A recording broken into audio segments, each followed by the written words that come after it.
Okay, बढ़ते हैं आगे। और मेटल की चमक चमक भी होती दिख रही है फीकी, दाम कमज़ोर होते दिख रहे हैं। क्यों, क्या है वजह? नेहा हमारे साथ जुड़ी है इस वक्त स्टूडियो में बताने के लिए। नेहा बताइए। सर, सितंबर की शुरुआत बहुत दमदार नोट पर हुई थी। मेटल्स में लग रहा था कि जितनी भी सुस्ती है, जहां पे भी हिकअप्स हैं, वो सारे क्लियर होते दिख रहे हैं। लेकिन पिछला हफ्ता बहुत खराब साबित हुआ है। रिकवरी बीच बीच में स्पर्ट्स में आती है, लेकिन वो टिक नहीं रही है। बीते हफ्ते की बात करें तो ऑलमोस्ट 1.5 से 5% के नेगेटिव रिटर्न्स देखने को मिले। और इस साल अब तक अगर बात की जाए तो सारे मेटल्स, निकल, कॉपर, जिंक, एल्यूमिनियम की आप बात कर ले, 12 से 36% तक गिरावट कीमतों में देखने को मिली। एक दायरे में फंसकर रह गए हैं, ऊपर उठते भी हैं तो टिक नहीं पाते हैं। अब इस चमक पर प्रेशर किसकी पड़ी है, रादर मेटल्स को नजर किसकी लगी है, वो बता देते हैं। डॉलर इंडेक्स लगातार 2 महीने से रैली में है। थोड़ा नीचे जरूर आया है, लेकिन अपने ऊपरी स्तरों के पास बना हुआ है। 6 महीने के ऊपरी स्तर के इर्द गिर्द ही बना हुआ है, और ये एक बड़ा फैक्टर है।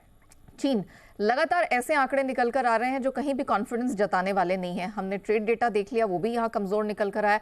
प्रॉपर्टी सेक्टर, हर कुछ वहां की चीन की सरकार कर रही है, लेकिन उसको सपोर्ट यहाँ मिलता दिख नहीं रहा है। जुलाई में पेरू का जो कॉपर उत्पादन है, जो कि बड़े कॉपर प्रोड्यूसर्स में से आता है, 18% वहां पर बढ़त देखने को मिली है। एलएमई वेयर हाउसेस कई मेटल्स के बढ़ रहे हैं। कॉपर का 11 महीने की ऊंचाई पर पहुंच गया है। ग्लोबल बाजार में जिंक का सरप्लस बढ़ रहा है, निकल का सरप्लस बढ़ता हुआ दिखाई दे रहा है।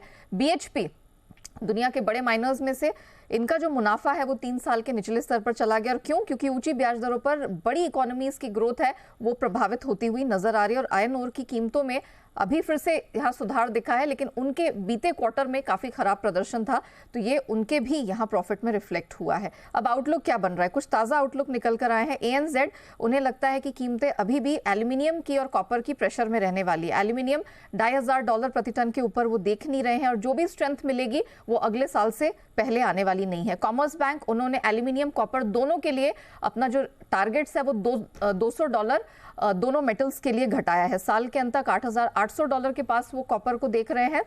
और एल्यूमिनियम की बात करें तो $2,400 के ऊपर जाता हुआ इसे नहीं देख रहे। उन्हें लगता है प्रेशर बरकरार रहेगा। वहीं सिटी रिसर्च ने तो कैटेगोरिकली अपनी रिपोर्ट में कहा है 2 से 3 तिमाहियां पूरे मेटल सेक्टर के लिए यहाँ पर आपको बहुत कॉशियस रहने की जरूरत है। जब तक चीन की कमजोरी और अर्थव्यवस्था में सुधार नहीं होता है, दुनिया की बड़ी इकोनॉमीज की मैन्युफैक्चरिंग एक्टिविटी में सुधार नहीं होता है, तब तक मेटल स्पेस में जो भी स्ट्रेंथ आएगी वो टिकाऊ नहीं रहेगी।